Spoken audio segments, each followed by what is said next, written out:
जय हिंद दोस्तों, स्वागत है आप सभी का आपके अपने चैनल मार्केट एकेडमी में। दोस्तों आज के इस वीडियो में हम एक और अपकमिंग मेन लाइन आईपीओ जो कि 17 जुलाई को ओपन होने जा रहा है उसका डिटेल एनालिसिस करेंगे। दोस्तों कंपनी का नाम है नेटवेब टेक्नोलॉजीज। दोस्तों जैसा कि आप नाम से ही समझ रहे होंगे कि एक टेक्नोलॉजी रिलेटेड कंपनी है ये। और दोस्तों ये जो जमाना है, ये जो समय चल रहा है वो टेक्नोलॉजी का ही चल रहा है। सारी जो इंडस्ट्रीज हैं, कंपनीज हैं, वो भी डिजिटलाइज हो रही है। तो इस तरीके की जो कंपनीज हैं उनका जो ग्रोथ का पोटेंशियल है वो काफी हाई नजर आ रहा है। इसीलिए दोस्तों इस कंपनी का और इस आईपीओ का डिटेल रिव्यू और एनालिसिस करना बहुत जरूरी हो जाता है।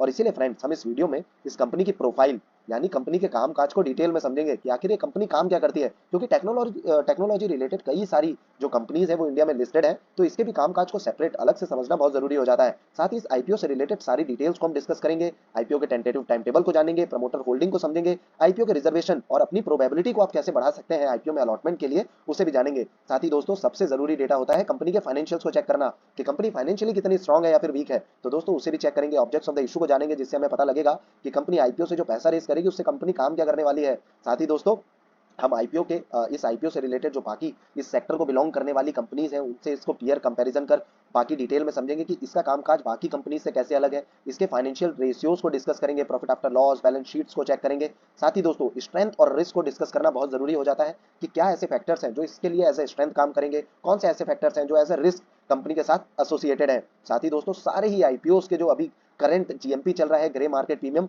उसे भी चेक करेंगे, क्योंकि अभी कई सारे स्मॉल एंड मीडियम एंटरप्राइजेस मतलब एसएमई कैटेगरी के आईपीओस और मेन लाइन कैटेगरीज के आईपीओस अभी मार्केट में ओपन है, तो उनके हम करंट जीएमपी को चेक करेंगे। फाइनल डिसीजन भी लेंगे काका इंडस्ट्रीज पे कि हमें कितने लॉट के साथ किस तरीके से एप्लीकेशन को सबमिट करना है।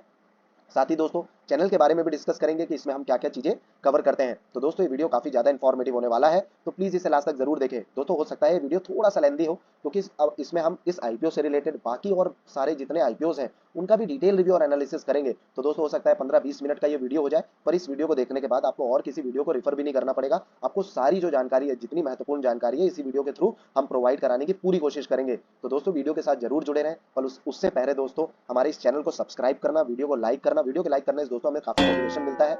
साथ ही दोस्तों बेल आइकन को क्लिक करना ना भूलें, ताकि आपको हमारे वीडियोस के इंपॉर्टेंट नोटिफिकेशन समय से मिलते रहें। चलिए दोस्तों इस वीडियो को स्टार्ट करते हैं और सबसे पहले जानते हैं कंपनी के कामकाज को, कंपनी की प्रोफाइल को, आखिर ये कंपनी काम क्या करती है।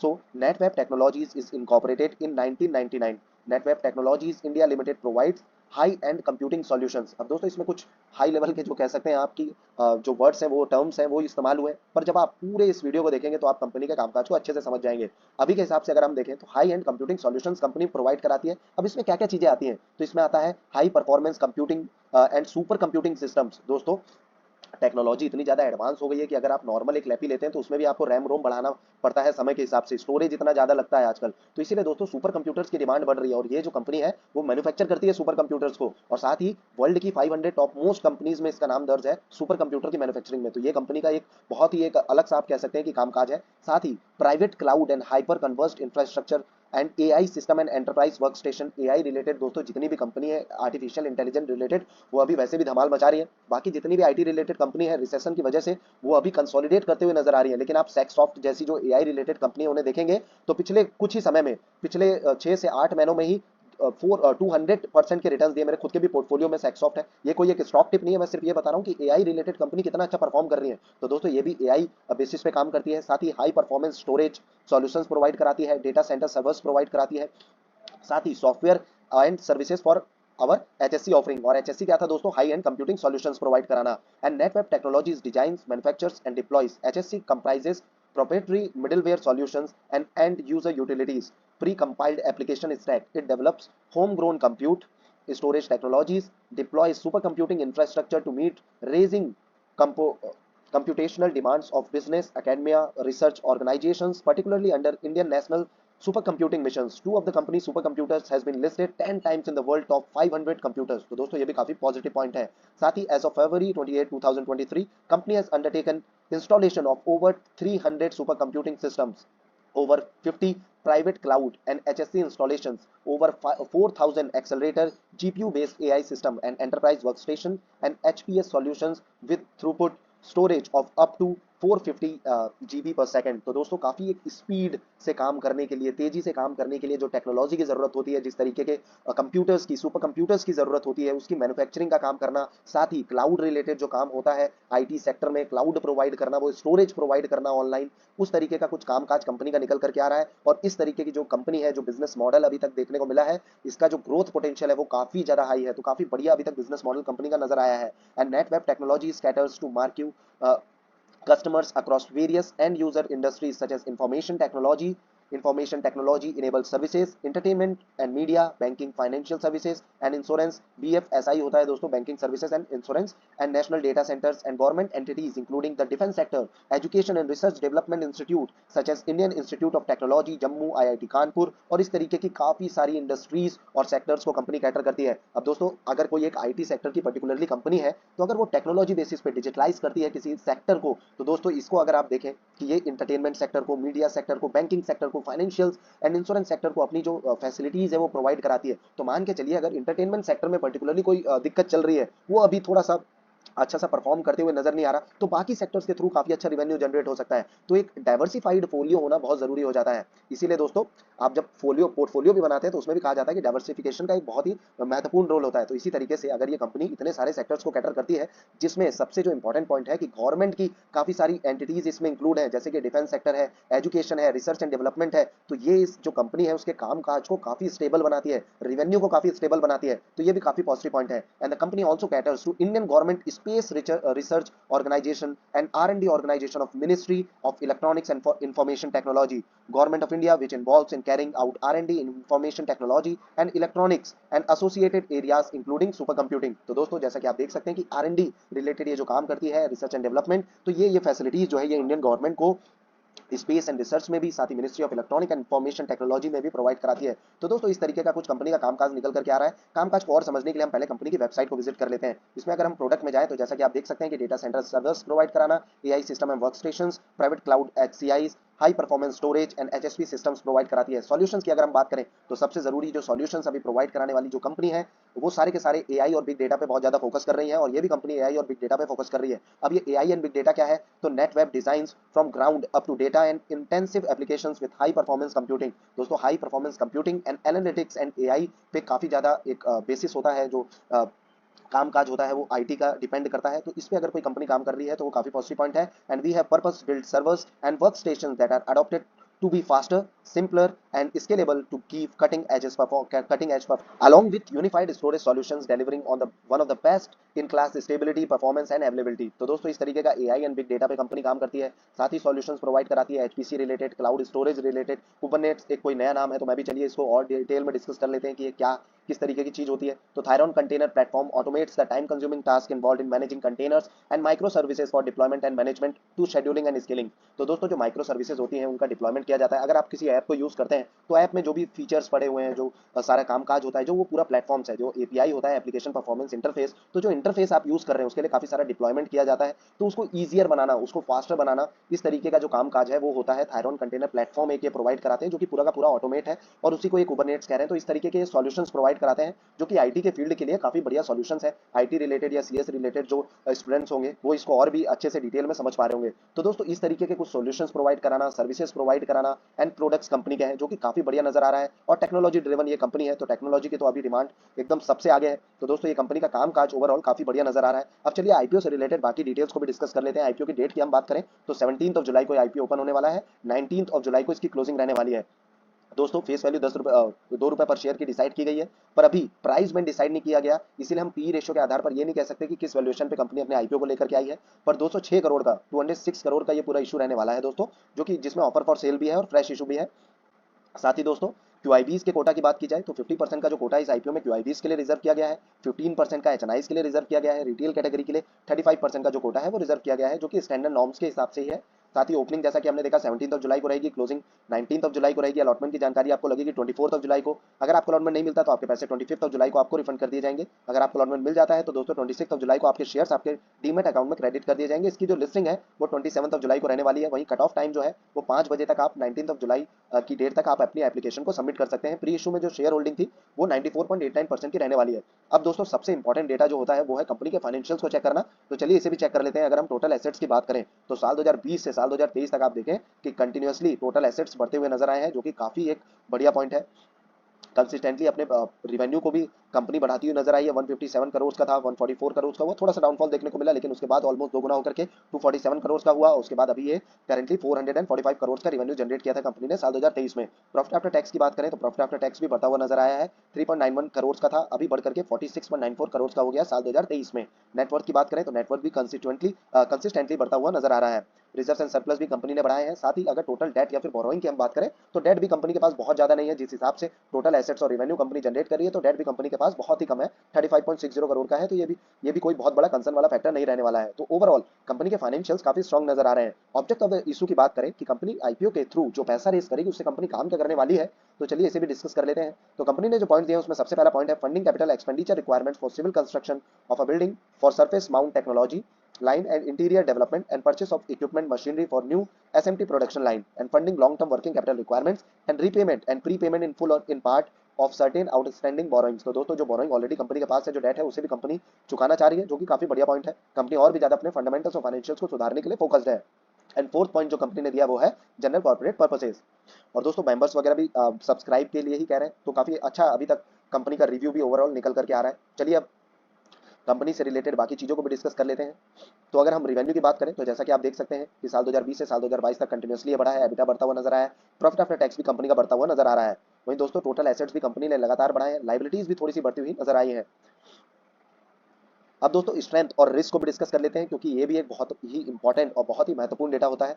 तो Netweb provide solutions to a range of industries including BFSI, IT and entertainment. BFSI जैसा कि हमने देखा था कि बैंकिंग, फाइनेंस सर्विसेज जो प्रोवाइड कराती है, साथ ही इंश्योरेंस सर्विसेज को कवर करती है कंपनी, आईटी को भी कवर करती है, एंटरटेनमेंट मीडिया कंपनी को भी कवर करती है। तो काफी डाइवर्सिफाइड फोलियो है, काफी डिफरेंट सेक्टर्स को कंपनी कैटर करती है, जो कि काफी स्ट्रेंथ वाला एक पॉइंट है। And it also offers computing services to research institute and government entities. And Netweb technologies rank among the top 500 companies globally for manufacturing super computers. तो दोस्तों ये सुपर कंप्यूटर की मैन्युफैक्चरिंग का काम करती है एंड टॉप 500 कंपनीज में कंपनी का नाम शुमार है, जो कि काफी पॉजिटिव पॉइंट है। And the company is one of the original equipment manufacturer OEM of eligible under the Government of India's IT hardware PLI scheme for using production line incentives which allow them to undertake server manufacturing. And NetWeb is also eligible to telecom and networking PLI schemes which allow them networking and telecom manufacturing and give them competitive edge. Its customer base include domestic and MNC based in India as well as in EMEA।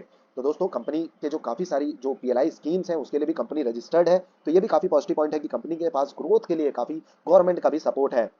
साथ ही दोस्तों काफी सारे strength वाले point company के साथ associated है। चलिए अब स्ट्रेंथ है तो कुछ रिस्क भी होंगे, उन्हें भी डिस्कस कर लेते हैं। The Netweb is dependent on its top 10 clients and a few product offering for generating revenue, and the concentration can impact the company adversely in case of client and demand change। तो दोस्तों company mainly अपने top 10 clients पे बहुत ज्यादा निर्भर करती है, तो ये एक थोड़ा सा कंसर्न वाला फैक्टर रहने वाला है। And the large share of the company orders come from government and government related entities by tender. और दोस्तों ये भी एक कंसर्न वाला फैक्टर है कि कंपनी बहुत ज्यादा गवर्नमेंट पे बेस्ड है। गवर्नमेंट पे ही जो डिमांड है, जो ऑर्डर बुक है, उसमें मेनली गवर्नमेंट ही शामिल है। तो गवर्नमेंट के ही काफी सारे ऑर्डर्स हैं। तो ये आप कह सकते हैं कि एक पॉजिटिव पॉइंट भी है और एक रिस्क वाला फैक्टर भी हो जाता है। और टॉप 10 जो क्लाइंट्स हैं उन पे कंपनी काफी ज्यादा निर्भर करती है अपनी प्रॉफिटेबिलिटी और रेवेन्यू के लिए। And the cash flow from operating activities has been negative in recent years. अब दोस्तों सबसे ज्यादा कंसर्न वाला जो पॉइंट है वो मेरे को यही लगता है कि अगर कैश फ्लो किसी कंपनी का ऑपरेटिंग एक्टिविटीज से नेगेटिव है, मतलब अपनी कंपनी जो कैश फ्लो है, अपनी जो कैश बुक है, उसमें प्रॉफिट्स को दिखा रही है कि हम प्रॉफिट जनरेट कर पा रहे हैं, पर अगर उसके पास एक्चुअल में कैश ना है, कैश डिफॉल्ट हो रहा है या फिर डिले हो रहा है किसी पर्पज से, तो ये एक बहुत बड़ा कंसर्न वाला फैक्टर रह जाता है। और क्योंकि कंपनी का जो मेनली कामकाज है वो गवर्नमेंट के साथ है, तो गवर्नमेंट के जो पेमेंट का तरीका है वो कई बार उसमें डिफॉल्ट भी हो जाता है। कई बार दोस्तों उसमें ऐसा भी होता है कि डिले हो जाता है किसी कारणवश, गवर्नमेंट की स्कीम्स चेंज हो जाती है, पॉलिसीज चेंज हो जाती है, तो काफी ज्यादा एक अफेक्ट करता है इस तरीके की कंपनी को और साथ ही कैश बुक को। तो दोस्तों ये एक कंसर्न वाला फैक्टर जरूर कंपनी के साथ एसोसिएटेड है। And the working capital demand is high and if company cannot raise funding the same can impact the operating adversely and a highly competitive industry. तो दोस्तों क्योंकि एक टेक्नोलॉजी और डिजिटलाइज कंपनी ये है, तो ये एक बहुत ही कॉम्पिटेटिव इंडस्ट्री है जिसमें इस तरीके के काफी सारी इंडस्ट्रीज ऑलरेडी एनएसई और बीएसई में लिस्टेड है। तो काफी बड़ा एक कंपटीशन कंपनी को आगे चल करके भी फेस करना पड़ेगा। पर सुपर कंप्यूटर एआई रिलेटेड बहुत ही कम कंपनीज हैं, तो आप कंपनी को अपनी ट्रैक पे जरूर रखें। चलिए दोस्तों, अब सबसे जरूरी डेटा को चेक कर लेते हैं कि जीएमपी क्या कह रहा है। तो जीएमपी में अभी से थोड़ा सा वैल्यू नजर आने लगी है 340 की, पर दोस्तों क्योंकि अभी प्राइस बैंड ही डिसाइड नहीं हुआ, प्राइस डिसाइड नहीं हुआ कि किस प्राइस पे कंपनी अपने आईपीओ को लेकर के आएगी, तो ये नहीं कहा जा सकता कि कितने एस्टिमेटेड लिस्टिंग गेन्स ये कंपनी बना करके दे सकती है। तो जब भी ये आईपीओ का जो प्राइस है, प्राइस बैंड फिक्स हो जाता है, तो हम आपको वीडियो के थ्रू अपडेट कर देंगे। पर अभी के लिए दोस्तों इसमें ग्रे मार्केट में कोई भी डिमांड नजर नहीं आई है, साथ ही प्राइस बैंड डिसाइड नहीं हुआ, तो हम वैल्यूएशन और ग्रे मार्केट की आपको जानकारी नहीं दे पाएंगे। पर दोस्तों ऐसा ही एक आईपीओ है मेन लाइन कैटेगरी का, उत्कर्ष स्मॉल फाइनेंस बैंक आईपीओ, जो कि बहुत ही अच्छा परफॉर्म कर सकता है। 64% के एस्टिमेटेड लिस्टिंग गेन्स नजर आ रहे हैं। ये आईपीओ आज के दिन ही ओपन हुआ है दोस्तों। इस पे डेडिकेटेड वीडियो हमने ऑलरेडी अपलोड किया, आप आई बटन पे क्लिक कर जरूर देखें। साथ ही इसमें आप एचएनआई कैटेगरी से भी और साथ ही रिटेल कैटेगरी से भी एप्लीकेशन को जरूर सबमिट करें। आईपीओ काफी अच्छा नजर आ रहा है। ड्रोन डेस्टिनेशन की अगर हम बात करें तो 76.92% के एस्टिमेटेड लिस्टिंग गेन्स नजर आ रहे हैं। 50 का जीएमपी नजर आ रहा है। ये आईपीओ कल के दिन इसकी क्लोजिंग डेट रहने वाली है 13 जुलाई को। तो दोस्तों ये आईपीओ भी काफी अच्छा परफॉर्म कर सकता है, इवन 2 गुना भी पैसा बना करके दे सकता है। तो दोस्तों इस आईपीओ में भी आप एप्लीकेशन को जरूर सबमिट कर सकते हैं। साथ ही सबसे बढ़िया इस समय का जो आईपीओ है वो एसएमई कैटेगरी का है, वो है दोस्तों काका इंडस्ट्रीज एसएमई आईपीओ। दोस्तों इसमें एस्टिमेटेड लिस्टिंग गेन्स 89.66% की एस्टिमेटेड लिस्टिंग शो कर रहे हैं। 52 का जीएमपी चल रहा है। ये आईपीओ आज के दिन ही इसकी क्लोजिंग डेट रहने वाली है, तो इस आईपीओ में जरूर अप्लाई करें। पर फिर भी दोस्तों किसी भी आईपीओ में एप्लीकेशन लगाने से पहले खुद की ओन रिसर्च करें, सारे डेटा पैरामीटर्स को चेक करें, एनालिसिस करने के बाद अपने फाइनेंशियल एडवाइजर की सलाह लें, उसके बाद ही किसी आईपीओ में एप्लीकेशन को लगाएं। चलिए दोस्तों, ये तो जीएमपी रिलेटेड बात हुई कि सभी का जीएमपी क्या चल रहा है, ग्रे मार्केट प्रीमियम क्या चल रहा है।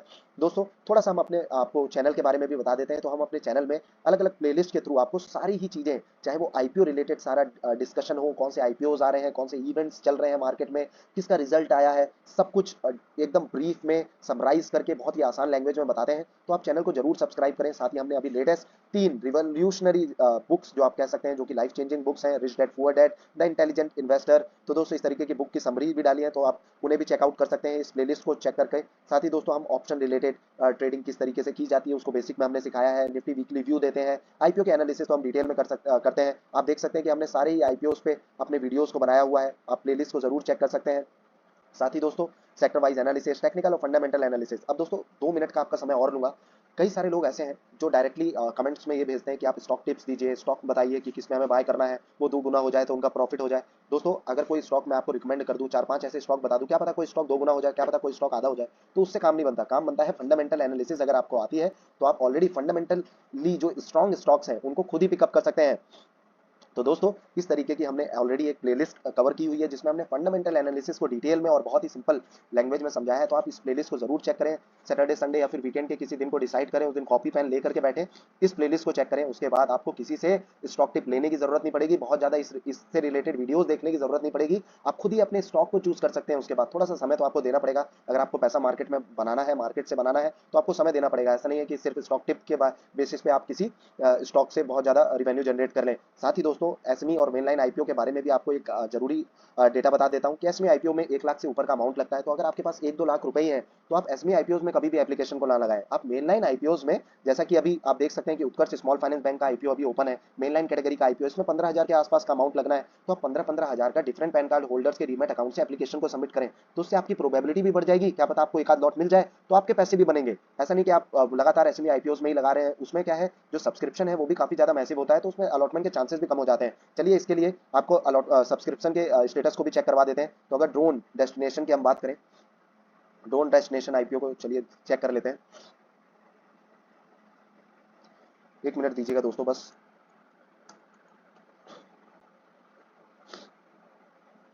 इसके सब्सक्रिप्शन स्टेटस को आपको चेक करवा के दिखाते हैं कि सब्सक्रिप्शन क्या कह रहा है।